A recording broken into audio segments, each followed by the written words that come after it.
중학교 2학년 때라고 기억이 됩니다. 토요 집회가 있어서 집회에 참여하고 끝난 다음 길거리 쪽으로 나오고 있는데 목사님하고 잠깐 담임 목사님과 이야기하고 있었습니다. 한쪽에서 허름한 옷을 입은 사람이 걸어오더니 손을 벌리는 것입니다. 담임 목사님이 주머니에서 1,000원짜리 한 장을 꺼내서 주었습니다. 그 돈을 받은 이 사람은 다시 저를 향해서, 중학교 2학년 된 학생인 저를 향해서도 똑같이 손을 벌리는 거예요. 제가 순간 당황했습니다. 그때 제 주머니에는 돈이 없었기 때문입니다. 그러자 담임 목사님이 그것을 알고 계셨고 또 동시에 이 구걸하는 사람을 향해서 이렇게 이야기하셨습니다. 어른인 내가 준 것으로 족하지 않습니까? 아이에게 왜 손을 벌리려고 하십니까?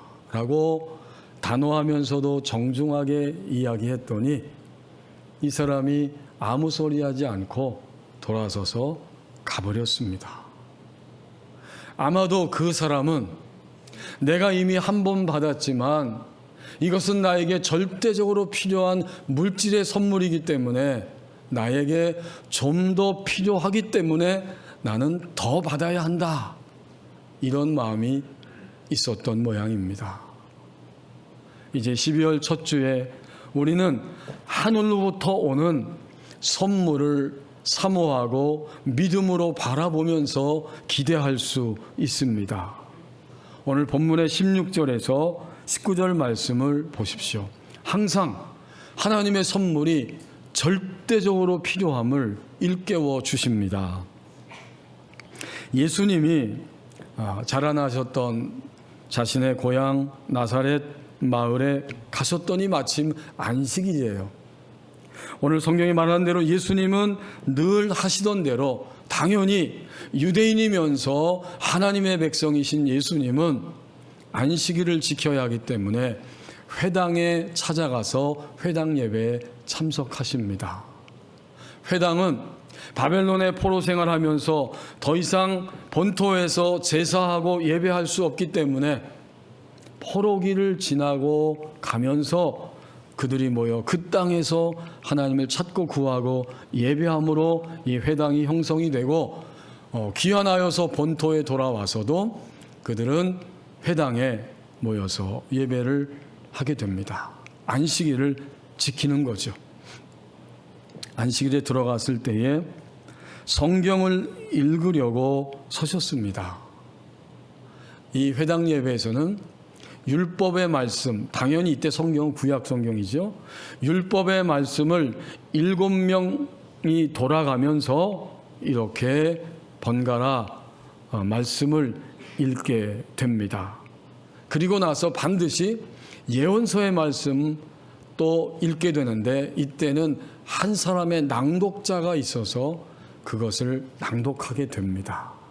그런 배경에서 오늘 한 사람이신 예수님이 낭독자가 되어서 읽으려고 서셨더니 17절에 두루마리 성경을 위치시켜 놓고 다시 덮어서 제자리에 갖다 놓는 봉사를 하는 직임을 맡은 그 사람이 예수님께 그날에 미리 정해져 있는 낭독 순서대로 정해져 있는 이사야서의 말씀을 펼쳐서 갖다 놓았습니다. 회당장은 회당 예배를 할 때에 어떤 유력한 사람이 또는 성경 해석에 자격이 있을 만한 사람이 참석했을 때 성경 해석을 부탁을 하고 또 회중에게 한마디의 권면의 말씀을 해달라고 부탁을 합니다. 이것이 그 당시에 회당 예배 순서였어요. 예수님은 이사야서를 펼쳐진 것을 보시고 그리고 순서에 따라서 읽게 되어 있는데 그 순서를 쭉 따라서 읽으실 때에 바로 이사야서 61장 1절 2절을 읽게 되셨습니다. 그리고 17절에서 선지자 이사야의 글을 드리거늘 책을 펴서 이렇게 기록된 데를 찾으셨다. 굉장히 놀라운 사건이죠.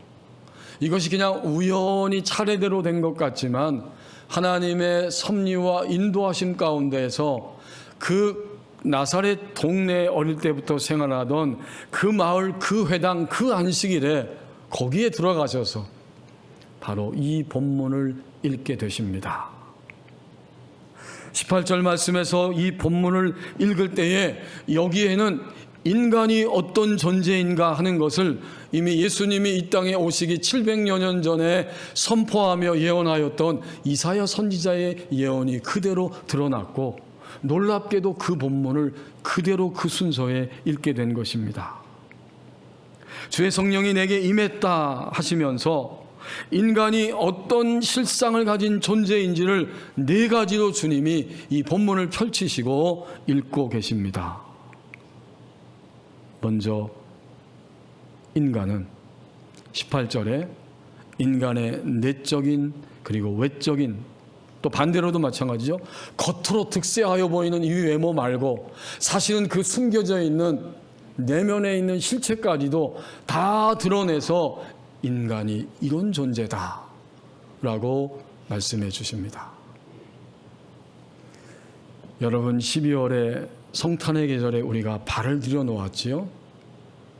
12월에는 크리스마스가 있고 우리는 그때 선물을 생각합니다.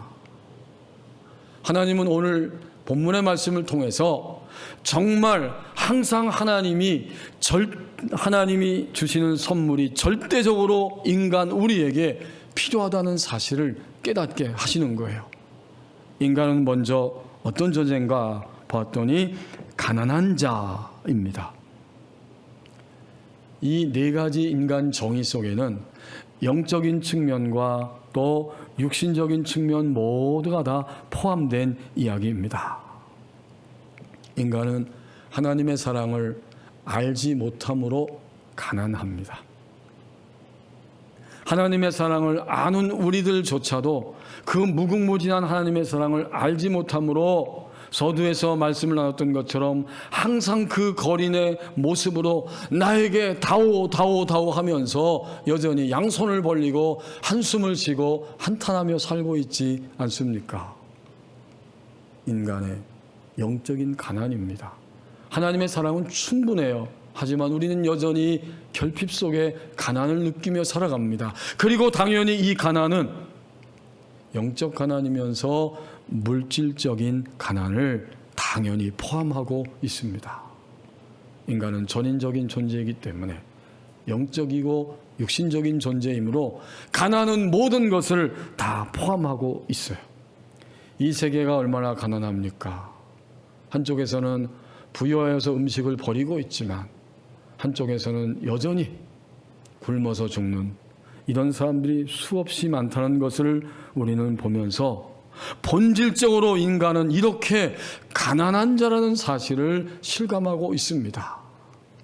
두 번째로 포로된 자라고 주님이 말씀합니다. 포로된 자에게 자유를 이라고 18절에서 말씀하고 있죠. 영적인 포로, 또 당연히 이것은 육신적인 이러한 육적 포로를 포함하고 있어요. 우리는 영적으로 포로예요.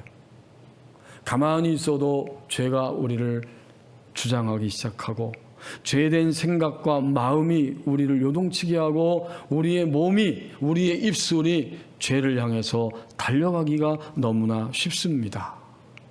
타락한 이후에 인간은 불신앙적 교만과 자기 의로움을 가지고 영적인 포로로 살고 결국은 죽음의 문턱을 넘지 못하고 죽음의 포로가 되어 있고, 살아있는 동안에도 우리의 감정과 지성과 의지 속에 바싹 숨어들어서 하나님의 빛을 향해 가지 못하도록 끊임없이 추파를 던지면서 유혹하고 있는데, 그걸 깨닫지 못하고 내 몸과 마음과 생각과 전인이 악한 영의 도구가 됨을 깨닫지 못하고 끊임없이 시달리면서 내가 괴로우니까 다른 사람도 괴롭게 하는 이런 영적인 포로로 우리의 생활을 살아가고 있지는 않습니까?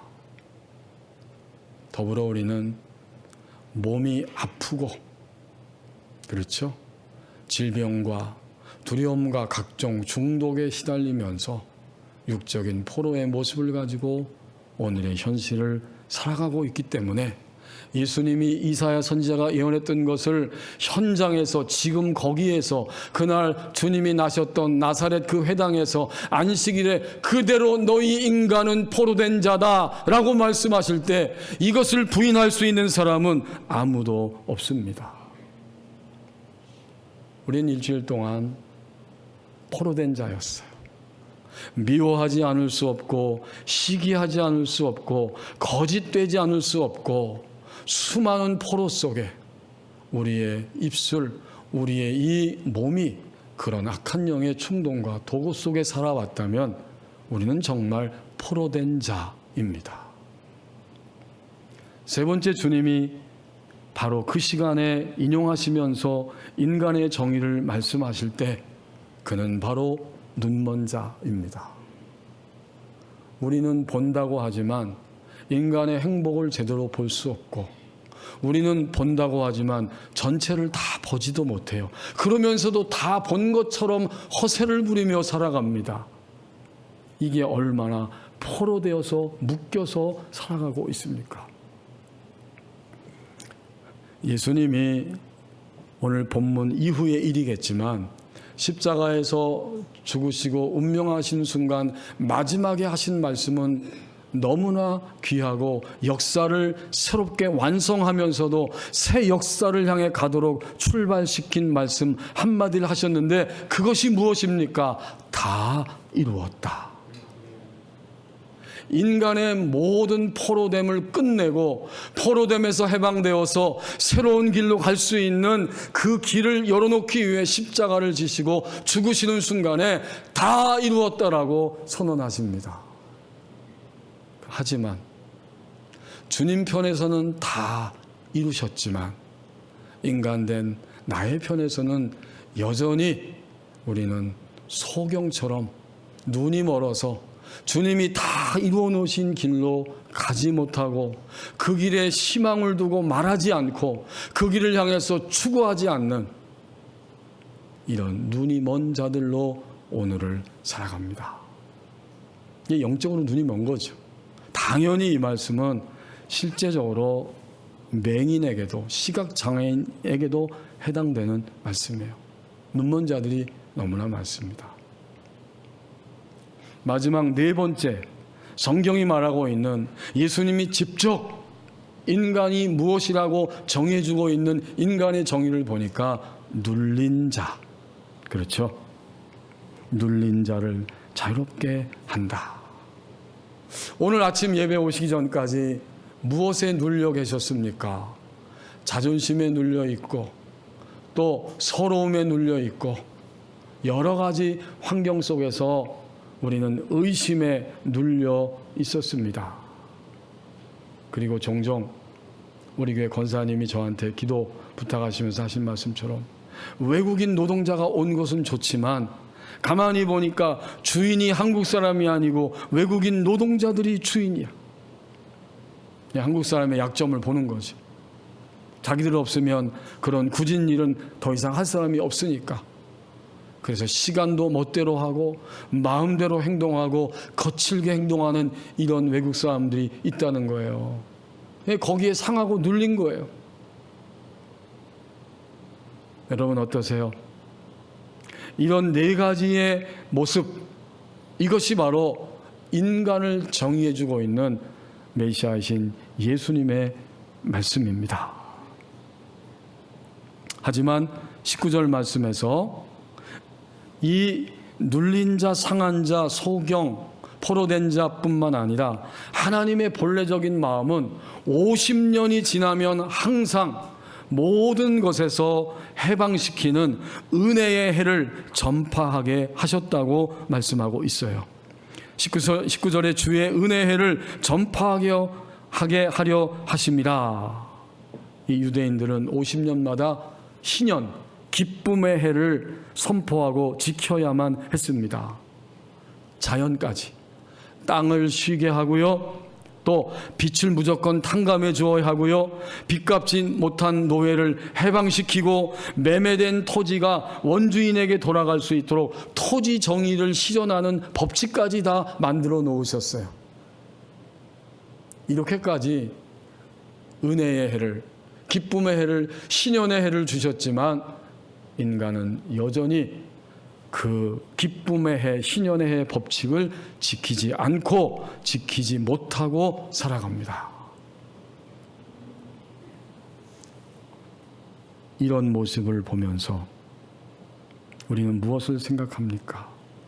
이 온 세계는 여전히 하나님만이 주실 수 있는 선물, 절대적인 선물이 필요함을 깨닫게 됩니다. 그리고 그날 안식일 그 현장에 바로 예수님이 찾아오신 것입니다. 결국 이렇게 네 가지 현실 속에서 어떻게 하는가 18절 말씀을 보니까 가난한 자에게는 복음을 전하게 하시고 또 포로된 자에게는 기름을 부으셔서 포로된 상태에서 자유를 찾게 하시고 눈이 먼 자들에게는 다시 보게함을 전파하시고 눌린 자들은 자유롭게 하시기 위해서 우리 주님이 찾아오셨습니다. 인간에 대한 이 네 가지 정의는 예수님이 그 현장에 오셨고 또 역사 속에 오셔서 이루어 가실 하나님 나라의 통치를 보여주시는, 하나님 나라가 시작되고 앞으로 끊임없이 현재적 하나님 나라를 살아가게 될 것을 예언해 주시는 말씀입니다. 이제 이 말씀은 우리에게 질문하고 있습니다. 12월의 해마다 함께 다시 새롭게 영적으로 실제적으로 우리의 삶 가운데 찾아오시는 아기 예수님, 그분을 바라볼 때에 나의 이 네 가지 모습 가운데 어떤 것이 절실하게 선물로 받아야만 하는 것인지를 일깨워 주십니다. 주님이 네 가지 인간의 실상에서 그들을 해방시키고 자유롭게 하고 새롭게 하시기 위해 이 땅에 오시기 때문입니다. 우리는 모두 우리의 상태를 시인하는 것이 우선입니다. 가난합니다. 포로가 되어 있습니다. 아직도 눈이 멀어서 생명의 빛을 찾고 방황할 때가 너무나 많이 있습니다. 나는 오늘 아침도 눌린 자로 상해서 이 자리에 왔습니다. 기타 등등.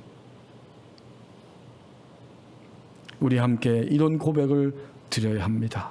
주님, 저는 이러한 결핍 상태이고 하나님만이 주실 수 있는 선물이 절대적으로 필요합니다. 이것이 우리의 고백이 되어야 합니다. 한스 발터라고 하는 미국의 의사 또 작가가 있습니다. 그가 미국이 아니라 독일의 의사이며 작가인데 몇십 년 동안 세계적인 현자들, 지혜자들의 그 생애와 유언에 관련된 자료들을 수집하고 추적해서 결과물을 가지고 책을 썼습니다. 죽음이 물었다. 어떻게 살 거냐고. 이런 책을 통해서 많은 사람들이 죽음의 순간에 어떤 행동을 하였고 마지막 숨이 끊어지기 직전 남긴 유언의 말은 무엇인가. 이것을 기록해 놓았습니다. 세계 4대 성인 중에 한 사람인 불교의 창시자 부처가 있죠. 그는 시다르타라고 하는 본래 이름을 가지고 있는데 그 히말라야 산 기슭에 자리 잡고 있는 부유한 왕족 집안의 출신 사람입니다.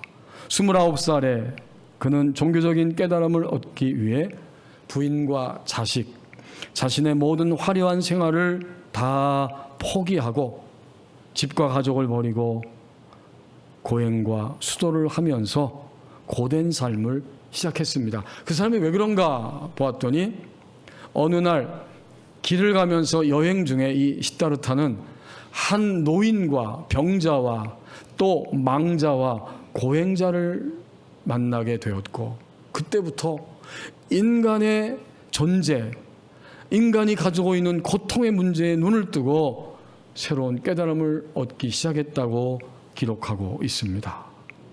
마침내 80세의 나이로 죽음에 이르게 되었을 때 자기를 추종하는 모든 제자들에게 마지막 유언을 통해 화합하고 인내하라라고 부탁을 합니다.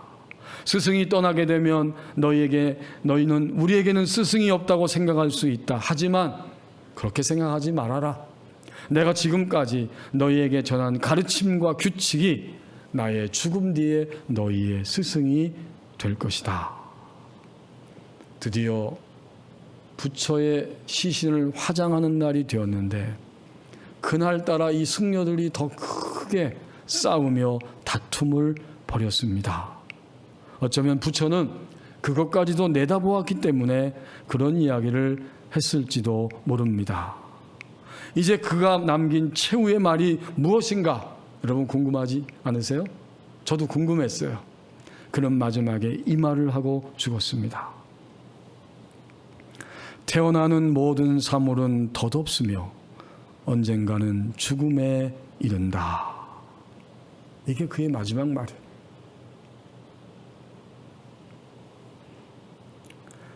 인간에게 그토록 고행을 통해 깨달음을 얻기 위해 달려갔던 한 인간에게도 당연히 선물의 필요함을 절실하게 보여주는 유언입니다. 죽음을 넘어서게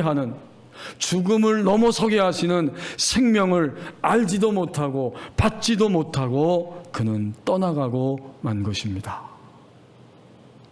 이 성탄의 아름다운 계절을 우리가 시작하면서 항상 하나님이 주시는 절대적인 선물이 필요함을 나 자신이 깨닫게 됩니다. 20절에서 22절 말씀입니다. 현재 시제로 선물을 받는 사람에게 감격이 드러납니다.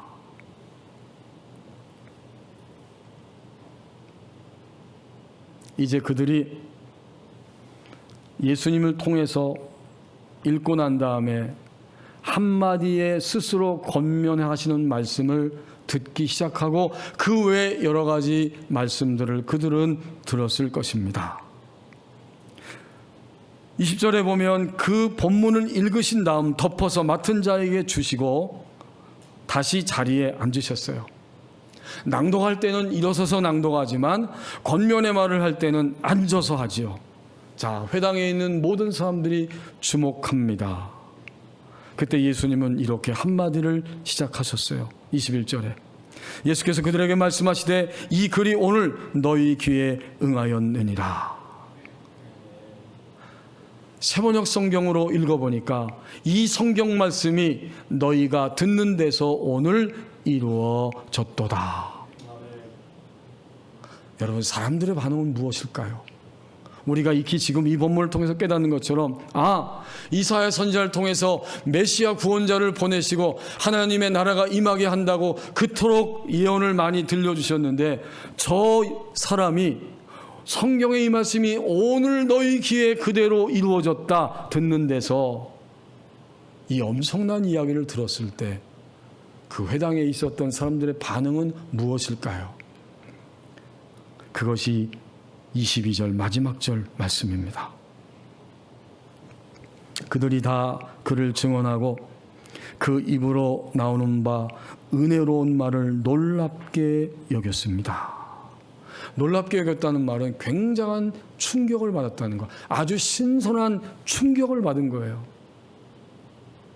서기관과 바리새인들이 있고 이 사람 저 사람이 있었지만 이토록 명확하고도 또 깊이 있게 예언의 말씀을 그대로 풀어서 우리에게 알려준 자는 아무도 없었는데 이것은 너무나 충격이다. 매우 긍정적인 반응이죠. 그들은 굉장히 놀랐어요. 하지만 결국 그 모든 놀라움의 반응이 어딜 향해 갔느냐? 22절 하반절에 보면 이르되 이 사람이 요셉의 아들이 아니냐. 오늘 본문 말씀에 예수님이 이사야 본문을 읽고 한마디만 하신 것으로 보여지지만 주님은 이 말씀을 틀림없이 해석해 주시고 깨닫게 하고 알게 하시면서 결론적으로 이 말씀이 오늘 너희에게 그대로 이루어졌다라고 말씀하신 것입니다. 이들은 충격을 받고 너무나 놀랐지만 아주 빠른 시간 안에 곧바로 이 사람은 우리가 아는 것처럼 목수 요셉의 아들이다. 그러므로 우리는 저의 말을 신뢰할 수 없다. 해석하지만 그쪽으로 떨어진 거예요. 그분을 통해서 이제는 눈앞에서 나타나는 하나님의 현재적 나라를 목도하면서도 그분의 능력과 그분의 모든 선포를 의심하며 뒤로 물러간 것입니다.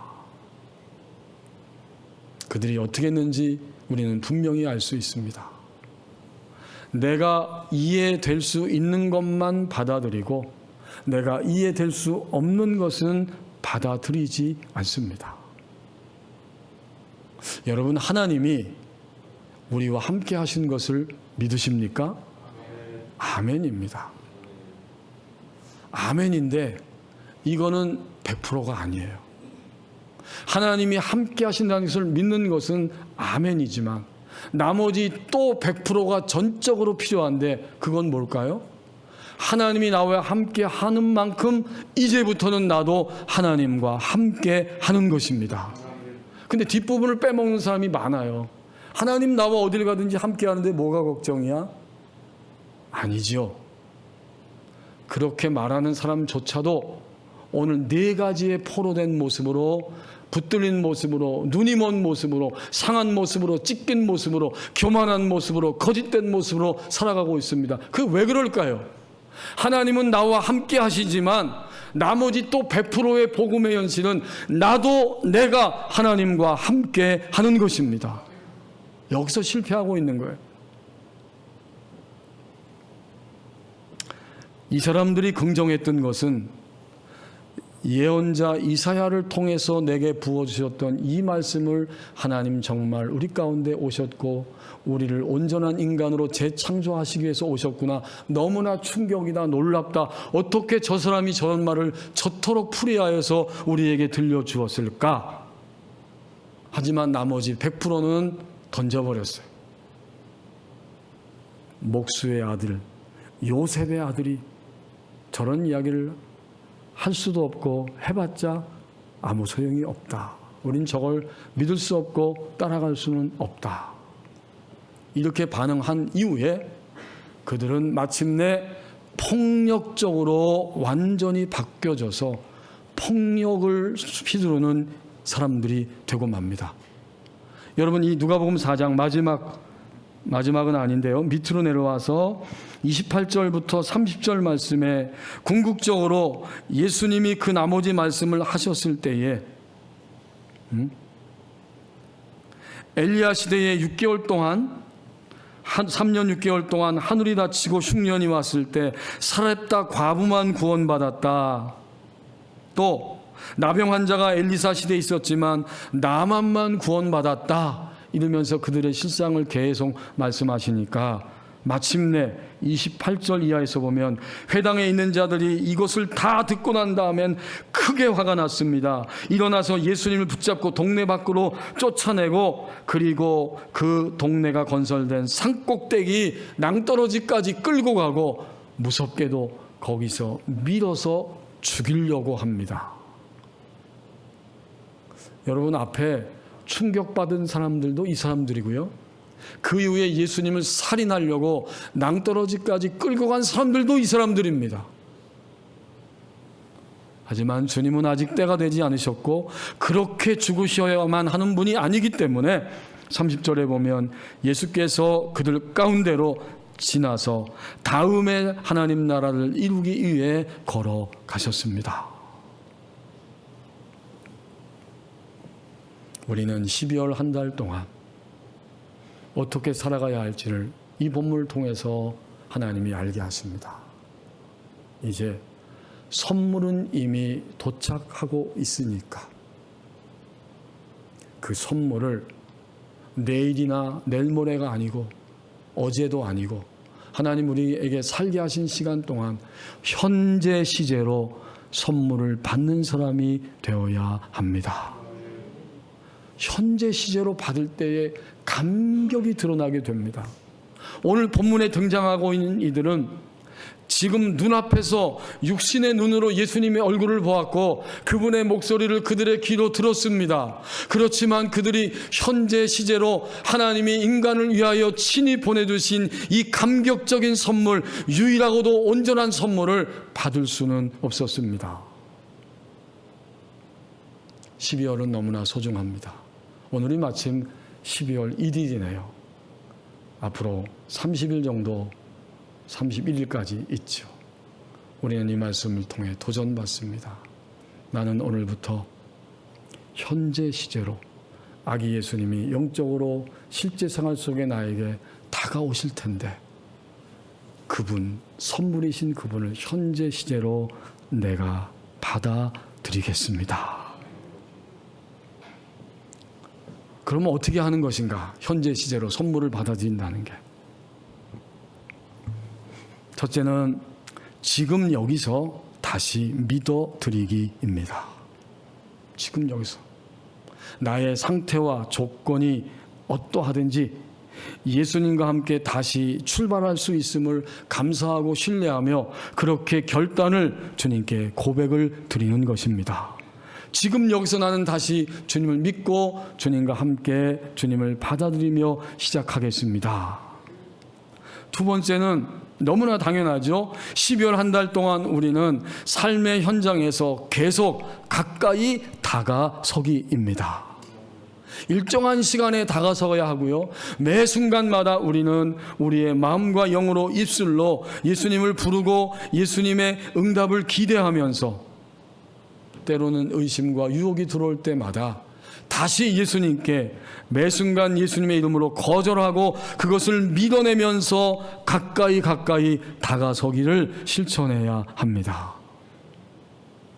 세 번째 스텝은 그 다음 따라 나오죠. 그대로 따라가기입니다. 예수님을 가까이 하면요, 우린 다 주님을 영접한 사람들이기 때문에 우리 수준에 맞는 깨달음과 생각과 하나님이 그 길을 우리 모두에게 지시하시고 알려주시고 이끌어 주십니다. 그러면 그대로 우리는 따라가기를 해야 합니다. 이게 중요해요. 아침에 일부 예배 마치고 제가 이제 다시 집에 가려고 나갔습니다. 그랬더니 이 옆에 우리 부대찌개 하시는 그 집에 주인 아주머니가 이렇게 나와서 서 계시다가 저하고 얼굴이 마주쳐서 제가 인사를 드렸어요. 제가 이렇게 인사를 정중하게 드린 것은 두 번째입니다. 7월 달에 허리 수술을 하고 나서 그날도 서 있는데 제가 막 여기 주차장에 서 있는데 너무나 안타까웠어요. 저 허리 수술을 하셨구나. 우리 이웃이니까. 그리고 다가가서 물어보았더니 허리 수술했대요. 많이 아프시겠어요? 많이 아프시대요. 제가 목사니까 한번 기도해 드려도 될까요? 그랬더니 웃으시면서 괜찮아요 하는데 그래도 제가 기도하고 싶습니다. 그랬더니 끄덕끄덕 하시는 거예요. 그날 한번 기도해 드렸어요. 바로 수술하고 퇴원해서 오신 날이죠.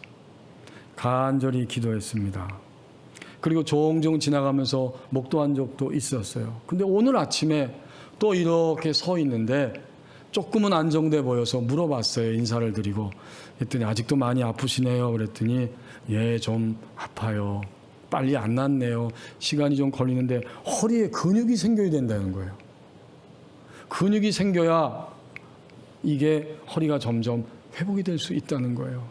근데 근육이 잘 안 생긴대. 운동을 해야 되는데. 그래서 제가 생각이 그럼 그 운동을 뭘 하시나요? 뭐 자전거, 실내 자전거를 타야 되나요? 그랬더니 실내 자전거가 있대요. 그걸 타려고 하는데 잘 안 되고 시간이 많이 걸린다는 거예요. 사실은 제가 그분에게 인사하기 전에 하나님께서 제 마음에 다가가서 말하고 기도해 주라고 하는 사인을 제 마음에 먼저 주셨습니다. 그대로 주님 제게 주신 것을 저는 그대로 다시 한번 순간 여쭤본 다음 그대로 따라간 거예요. 그리고는 제가 한번 또 기도해도 괜찮을까요? 그랬더니 또 아니라고 말씀하시는데 표정은 아니란 표정이 아니에요. 제가 함께 간절히 기도를 드렸어요. 그분이 묵묵히 듣는데 동의하면서 묵묵히 듣고 계시더라고요. 그렇게 기도하고 저는 사택으로 갔습니다. 이 성탄의 계절에 우리가 첫 번째, 두 번째 실천하고 주님 우리에게 깨달음과 느낌과 생각을 통해서 우리를 권면하실 때 그대로 어떻게 해요? 따라가기입니다. 그대로 따라가면 돼요. 그러면 반드시 주님이 우리에게 각자에게 맞는 선물을 우리에게 주실 것입니다. 자녀 때문에 힘들다, 아프다, 고통 소리만 내지 마십시오. 주님은 이 성탄의 계절에 자녀로 인하여서 우리에게 선물 주시기를 원하십니다. 물질 때문에, 건강 때문에 가지가지의 우리가 포로와 눌림과 상함과 그렇게 찢긴 모습으로 살아가는 우리를 위해서 영적으로 살릴 뿐만 아니라 육체인 우리를, 육신인 된 우리를 육신으로도 온전케 하시기 위해서 주님은 선물로 우리 가운데 오셨기 때문입니다. 마지막 네 번째는 그렇게 하나님 앞에서 그대로 따라갔더니 하나님이 내게 어떻게 다가오셨는지 그것을 기록하기입니다. 이 기록이 왜 중요하냐면 저도 가끔 기도 일지를 서재에서 컴퓨터에서 이렇게 켜서 말씀 묵상 기도하기 전에 한번 클릭해 볼 때가 있어요. 그러면 올 한 해만 해도 하나님이 이렇게 응답하셨네, 이렇게 하셨네, 이런 것들이 발견되면서 내 영적 여정의 궤도와 발걸음을 확인할 수 있고 다시 그날의 그 감격과 하나님에 대한 사랑과 주님께 충성하고자 하는 열망이 제 안에 일어날 수 있었기 때문입니다. 여러분, 길게 다 기록하지 않아도 돼요. 요약해서 짤막하게 주님이 다가오셨던 선물의 역사를 기록하면 되는 것입니다. 지금 여기서 다시 믿어드리기, 계속 가까이 다가서기, 그대로 따라가기, 그리고 기록하기, 이렇게 성탄의 계절을 하루하루 지나가면 예수님을 통해 우리 가운데 주시는 선물을 현재 시제로 받으면서 감격하는 날들이 될 것입니다. 선물은 주는 사람이 있고 받는 사람이 있죠. 주는 분은 가장 알맞고 가장 귀한 것, 필요한 것이 뭔가를 생각하면서 선물을 주게 되고, 받는 사람은 자기에게 선물이 왔을 때에 이것이 얼마나 귀한 것인가 가치를 인식하면서 감격하고 감사하게 될 것입니다. 이게 선물의 선순환이에요. 이건 당연히 이렇게 되는 거예요. 하물며 나 선물 필요 없어요, 한 번 거절하고, 나 선물 같은 거 없어도 나는 살 수 있어요, 두 번 거부하고, 이토록 온 인류가, 아니 지난 24년 이 한 해 오늘까지 살면서 끊임없이 하나님의 선물에 관심도 없고 거절하고 거부하였던 우리에게 하나님은 그만 주실 수도 있지만 다시 성탄의 계절에 가장 완벽하고 온전한 절실한 필요의 선물을 우리에게 주시기를 원하십니다. 허락된 선물을 주시려고 다시 새롭게 성탄의 아기 예수님으로 찾아오십니다. 기도하겠습니다. 우리 주님께 기도합니다. 함께. 내가 가난하고 포로되고 눈멀고 상한 자입니다. 눌린 자입니다. 성탄의 선물 주님 받기를 원합니다. 현재 시제로 받는 12월 한 달이 되게 하옵소서. 함께 기도하겠습니다.